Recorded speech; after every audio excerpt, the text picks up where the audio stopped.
दूर कहीं एक जंगल था। वो जंगल बहुत सुंदर था। उस जंगल के बीचों बीच नदी के पास एक गौरैया ने घोंसला बना रखा था।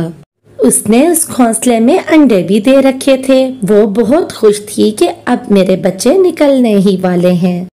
मेरे बच्चों को अंडों में से निकलने में कुछ ही दिन रह गए हैं। ऐसा करती हूँ, बहुत सा खाना जमा कराती हूँ ताकि कई दिन तक मुझे घोंसले से बाहर ना जाना पड़े। ऐसा कहते हुए वो अपने होने वाले बच्चों के लिए ढेर सारा खाना जमा करने के लिए निकल पड़ती है। मुंह अंधेरे निकली हुई गौरैया रात गए तक खाना जमा करती रहती है और रात को जब उसके पास बहुत सा खाना जमा हो जाता है तो वो वापस अपने घोंसले की तरफ आ जाती है। वो तो बहुत खुश थी कि अब उसको कई दिन तक अपने बच्चों को खाना खिलाने के लिए बाहर जाने की जरूरत नहीं पड़ेगी।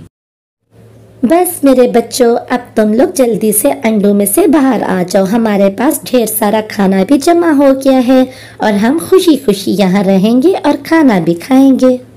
लेकिन बेचारी गौरैया क्या जानती थी कि वहाँ बैठी एक चील नन्हे नन्हे बच्चे निकलने का हर वक्त सपना देखती रहती है। अरे अब तो मुझे सपनों में भी गौरैया के बच्चे नजर आते हैं। कब होंगे उसके बच्चे और मैं उनको मजे ले ले के खाऊंगी। अब इंतजार नहीं होता। इसी तरह से कुछ दिन बीत जाते हैं और फिर एक दिन गौरैया के प्यारे प्यारे से 4 बच्चे हो जाते हैं। गौरैया ने जितना खाना जमा करके रखा था वो उन्हें कुछ दिन तक तो खिलाती रहती है, लेकिन कुछ दिन तक उसे लगता है कि खाना खत्म होने पे है और अब उसे दोबारा जाके और खाना लेके आना पड़ेगा। मेरे प्यारे बच्चों, जितना खाना मैंने जमा करके रखा था वो अब खत्म हो गया है। ये आखिरी खाना है जो तुम खा रहे हो। अब तुम यहीं अपने घोंसले में ही रहना, कहीं बाहर ना चले जाना। मैं तुम लोगों के लिए खाना लेके अभी आती हूँ। बस इतना कह के वो अपने घोंसले से उड़ जाती है। बच्चों को घोंसले में अकेला छोड़ के वो उनके लिए खाना लाने के लिए निकल पड़ती है।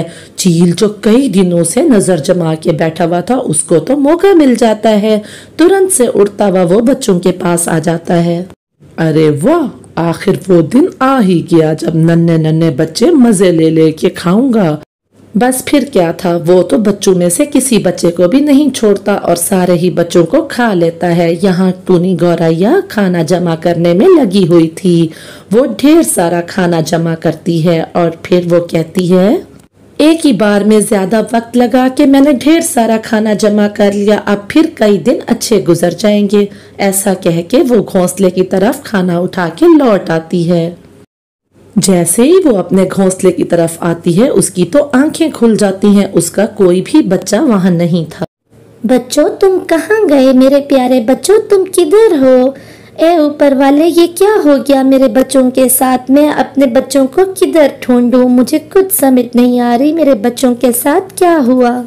इतने में चील वहाँ आके बैठ जाती है और गौरैया उसे देख के पूछती है, अच्छा तो वो तुम हो? तुमने मेरे बच्चों को खा लिया तो तुम मेरे बच्चों को खा गई। तुम ऐसा कैसे कर सकती हो? वो कितने छोटे थे अभी, तुम उन्हें क्यों खा गई? अरे बस कर, मैं यहाँ पर तेरी फजूल बातें सुनने नहीं आया। मैं तुझे ये बताने आया हूँ कि तेरे बच्चे मेरे पास सुरक्षित हैं। अब तू वो करेगी जो मैं तुझे कहूँगा। अगर तू अपने बच्चों को जिंदा देखना चाहती है, अगर मंजूर है तो बता, वरना तेरी मर्जी। क्या मेरे बच्चे जिंदा हैं? तो मुझे बताओ, मुझे क्या करना होगा? मैं अपने बच्चों के लिए सब कुछ कर सकती हूँ। तू मेरे लिए खाना लाया करेगी। जब तक मेरा पेट भरा रहेगा तेरे बच्चों को कुछ नहीं कहूँगा, वरना तेरे बच्चों से ही अपना पेट भरूंगा। लेकिन मैं कैसे खाना ला सकती हूँ? मैं एक छोटा पक्षी हूँ और आप बड़ी पक्षी हो। मैं आपके लिए खाना कैसे लाऊं? ये तेरा मसला है, मेरा नहीं। मैंने तुझे बात बता दी है। ऐसा कहते हुए चील वहां से उड़ जाता है। मैं हिम्मत नहीं हारूंगी, कुछ भी हो मैं उसके लिए खाना लाऊंगी। अपने बच्चों के लिए मैं आखिरी सांस तक लड़ूंगी। ऐसा कहते हुए गौरैया दुखी दिल के साथ वहां पर चील का खाना लाने के लिए उड़ जाती है। वो मार्केट में जाती और वहां से बचा कुचा मांस जो भी उसको मिलता उसको एक टोकरी में डाल लेती और वो टोकरी उठा के वो चील के पास ले आती। इसी तरह से कई दिन बीत जाते हैं। वो बचा कुचा मांस इकट्ठा करती है और आके चील को दे देती है। एक तो बच्चों की जुदाई का दुख और दूसरा इतनी मेहनत करने के बाद जब रात को वो अपने घोंसले में जाती है तो बहुत थक के चूर हो चुकी होती है और वो अपने घोंसले में जाके सो जाती है, लेकिन उसे नींद तो फिर भी नहीं आती। सारी रात उसे बच्चों का ख्याल आता रहता है। इसी तरह से समय बीतता गया। कई दिन हो गए अपने बच्चों को देखे हुए। अब मैं आज चील के लिए जब मांस लेके जाऊंगी तो चील से बात करूंगी कि एक बार मुझे मेरे बच्चे दिखा दे। बस बहुत हुआ, आज तो मैं अपने बच्चों को देख के ही रहूंगी। ऐसा कहते हुए चिड़िया वहाँ से उड़ जाती है।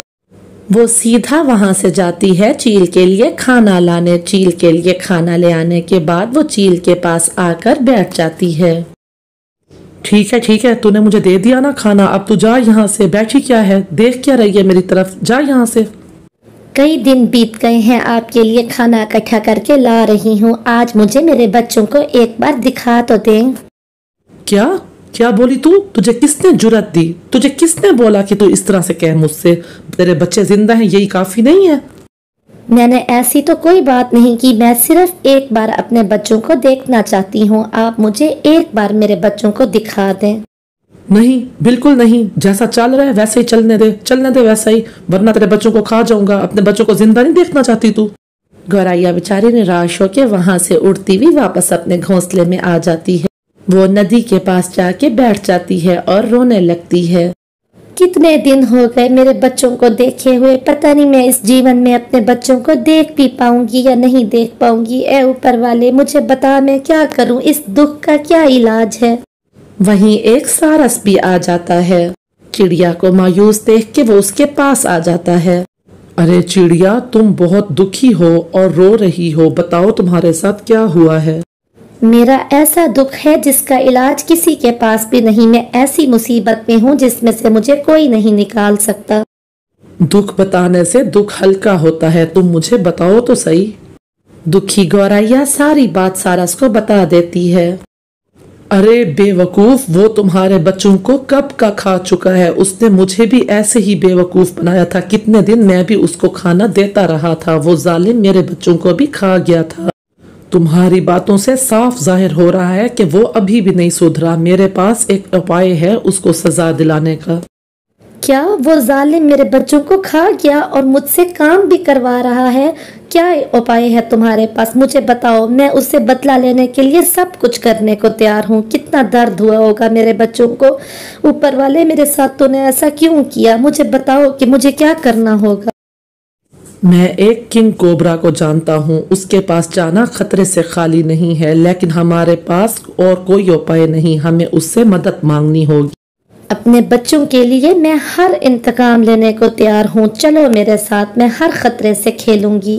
फिर वो दोनों उड़ते हुए किंग कोबरा की बिल के पास आ जाते हैं और हिम्मत जुटा के सारस उसको आवाज देता है। किंग कोबरा उस वक्त आराम कर रहा था। तुम दोनों यहाँ क्यों आए हो? क्या जानते नहीं कि यहाँ पर आना तुम्हारे लिए कितना खतरनाक है? किंग कोबरा जी, हम जानते हैं कि यहाँ आना हमारे लिए खतरे से खाली नहीं, लेकिन हम मजबूर हैं। आपके सिवा हमें इस मुश्किल से और कोई नहीं निकाल सकता। हमारी मदद कीजिए। फिर पहले सारस और फिर गौरैया सारी बात जो उनके साथ बीती है किंग कोबरा को बताते हैं और इस मुश्किल से निजात के लिए उससे मदद मांगते हैं।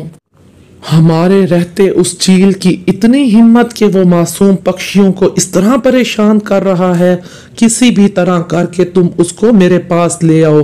आगे हम देखते हैं कि क्या करना है हमें। फिर सारस और गौरैया प्लान करते हैं कि कैसे चील को इधर ले आना है। मैं जाती हूँ और बहुत आसानी से चील को यहाँ ले आऊंगी। मैं उससे कहूँगी कि खाना बड़ा है, मुझसे उठाया नहीं जाता। वो फौरन आ जाएगी। फिर गौरैया चील के पास आ जाती है। अरे आज तो खाली हाथ आई है, खाना नहीं लेके आई? क्या अपने बच्चों को मरवाना चाहती है? अरे नहीं नहीं, ऐसी बात नहीं है चील जी। वो असल में खाना बहुत बड़ा है आपका, मुझसे उठाया नहीं जाता। आप खुद मेरे साथ वहाँ चलिए, आपके लिए खाना मैंने वहीं पर ही ढूंढ रखा है। ओ अच्छा, तो ऐसी बात है। चल ठीक है, चल मेरे साथ। फिर गौरैया चील को लेके तुरंत वहीं आ जाती है। अच्छा, तो ये सारस मेरा खाना है, लेकिन इसको मैंने कहीं देखा है। खाना तो तूने अच्छा ढूंढा है, लेकिन ये देखी देखी सूरत है। ओह अच्छा, तो तुमने इसे देखा है। हाँ, जैसे मेरे बच्चों को खा लिया उसी तरह से इसके बच्चों को भी तो खा लिया था। देखा हुआ कैसे नहीं होगा। ओ तो तू जान गई, सब कुछ अच्छा हुआ कि तुझे पता चल गया। अब मैं तुम दोनों को यहीं खत्म कर दूंगा, तभी जाके मुझे शांति मिलेगी। अब मैं तुम दोनों को अभी खत्म कर दूंगा और बाद में खा लूंगा। अरे तू क्या हमें खत्म करेगा? तेरी तो अपनी जिंदगी का आज आखिरी दिन है, तू बचेगा तो हमें खत्म करेगा ना। जैसे ही सारस की बात खत्म होती है, किंग कोबरा पीछे से आते हैं और फौरन ही उसको डस लेते हैं। तुरंत ही चील मर जाता है और वो चील किंग कोबरा का नाश्ता बन जाता है। इस तरह से गौरैया और सारस अपने बच्चों का इंतकाम उस चील से ले लेते हैं। तो बच्चों, कैसी लगी आपको कहानी? हमें कमेंट करके जरूर बताइएगा। ऐसी कहानियों के लिए चैनल को सब्सक्राइब कर दें और वीडियो को लाइक करना मत भूलिएगा। Bye bye.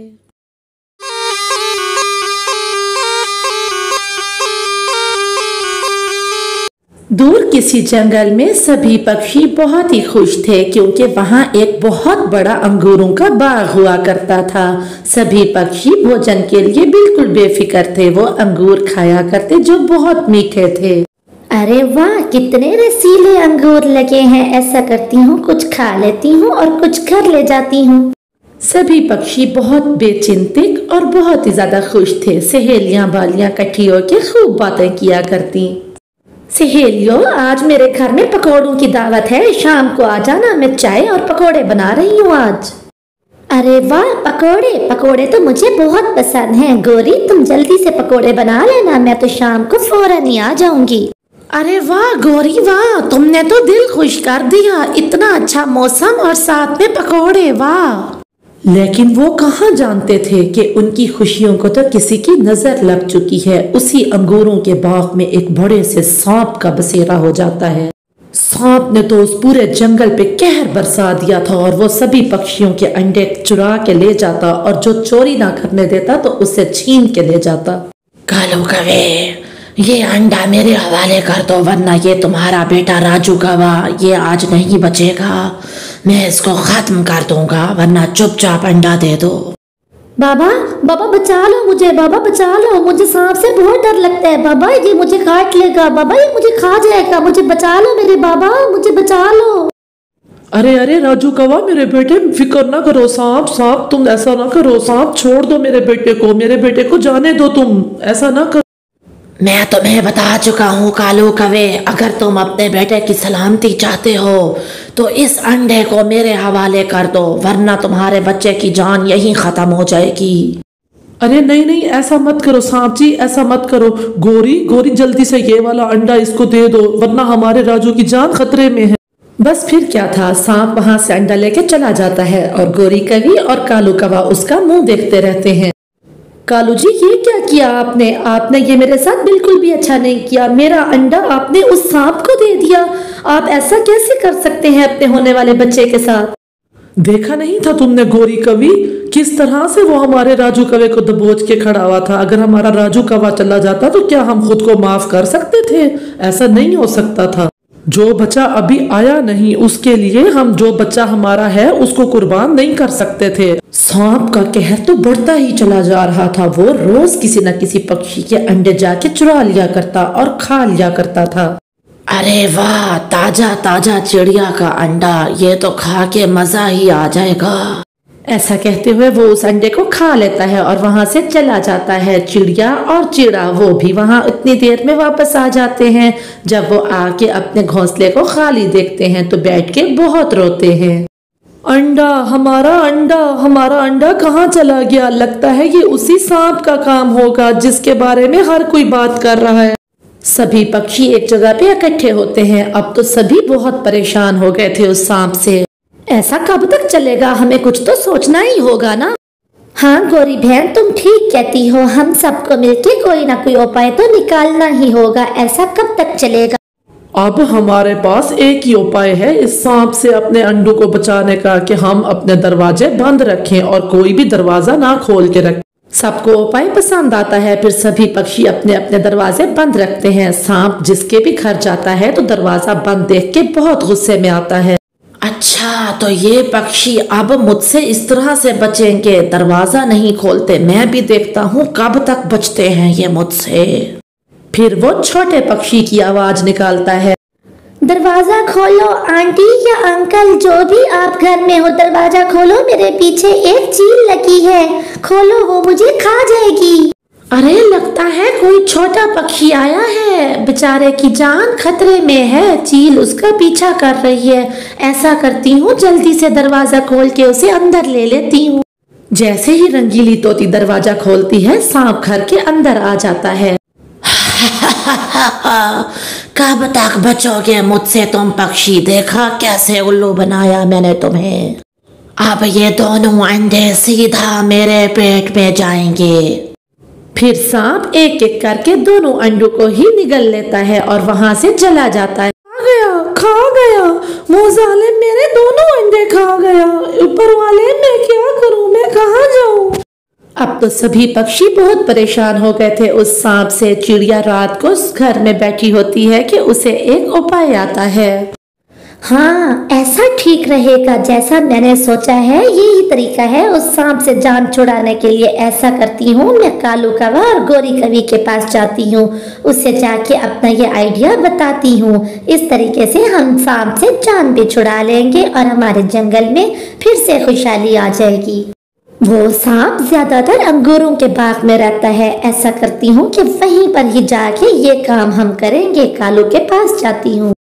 बस फिर क्या था, जैसे तैसे रात तो गुजार लेती है और सुबह होते ही चिड़िया वहां से उड़ती हुई कालू कौवा के पास चली जाती है। वो कालू कौवे के पास आके कहती है, कालू कौवा, मुझे एक उपाय आया है। मेरे पास बहुत अच्छा उपाय है इस सांप से जान छुड़ाने को। सुनो मेरी बात, अब मैं तुम्हें अपना उपाय बताती हूँ। मैं तो सोच रही थी कि उस सांप से जान छुड़ाने का अब हमारे पास कोई रास्ता नहीं है। अगर तुम इस समस्या का कोई उपाय ढूंढ के आई हो तो बताओ चिड़िया। फिर क्या था, रात को जो चिड़िया ने बैठ के प्लान किया था, वो सारे का सारा प्लान कालू कौवा के सामने रख देती है। कालू कौवा और वो मिलके उस प्लान पर अमल करने लगे। बस यही वो सोच रही थी। अरे वाह मीनू चिड़िया, आइडिया तो बहुत अच्छा है। अगर इस प्लान पर अमल हो जाए तो क्या ही बात है। हम ऐसा करते हैं, अभी चलते हैं। फिर अपने प्लान के मुताबिक कालू कौवा और मीनू चिड़िया वहां से उड़ते हुए वहीं चले जाते हैं जहां पर सांप का बसेरा था। चिड़िया वहां जाके अपना अंडा रख देती है और खुद छुप जाती है। सांप अंडे के पीछे आ जाता है। जैसे ही सांप आता है तो चिड़िया सांप पकड़ने वाली बीन बजाने लगती है। इस आवाज को सुनते ही सांप तो वश में आ जाता है और वो झूमने लगता है। बस फिर क्या था, चिड़िया ने सांप को अपने वश में कर लिया था और कालू कौवा निकल के जल्दी से खंजर से वार कर देता है और सांप के दो टुकड़े हो जाते हैं। सांप वहीं पर मर जाता है और सभी बहुत खुश हो जाते हैं। उनका प्लान काम कर गया था। जंगल में फिर से खुशहाली आ जाती है। सभी पक्षी चिड़िया को और कालू कौवा को मुबारक देते हैं कि उनकी वजह से ही ये सब हुआ। अरे अरे, अगर आप सभी ने बधाई देनी है तो मुझे नहीं बल्कि मीनू चिड़िया को दें, क्योंकि ये सारा आइडिया तो मीनू चिड़िया का ही था। मीनू चिड़िया का कमाल का प्लान था और कालू कौवे, तुमने भी मौके पे जिस तरह से खंजर से वार किया वो भी कम ना था। तुम दोनों ही बहुत बहादुर निकले। तुम दोनों के कारण ही आज हमारे जंगल में खुशहाली लौटी है। मैं बहुत खुश हूँ। इसी खुशी में आज शाम को मेरे घर पे पार्टी है। कहानी अच्छी लगी हो तो हमें कमेंट में जरूर बताइएगा। बाय।